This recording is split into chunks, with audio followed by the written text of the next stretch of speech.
আজকে তো 250 কোটি মুসলমান, 60টা মুসলিম দেশ।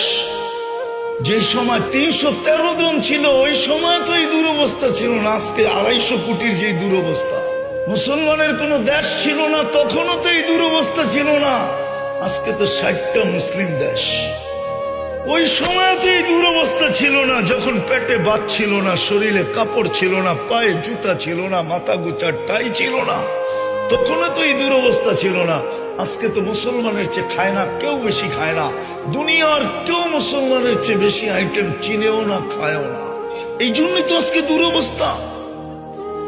নাইলে আমার যুগ বিয়োগে তো মিলে না। আপনাদের মিলে কিনা জানি না। আমি 14 বছর আগে ফিলিস্তিন দেখছি, 14 বছর আগে। এই 2 চোখে দেখছি, এই 2 চোখে, এই 2 পায়ে আমি চষা বেড়াইছি।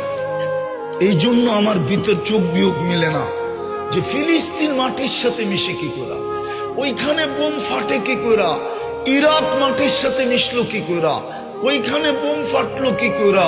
ফিলিস্তিনে তো ইব্রাহিম খলিল ঘুমাইতেছে ওয়াদিয়ে খলিলে, আরেকদিকে যদি তাকাই তো মুসা আলাইহিস সালাম ঘুমাইতেছে কাসিবে আকমারে। মধ্যখানে তো দেখি 70 জন নবীর কবর চিহ্নিত।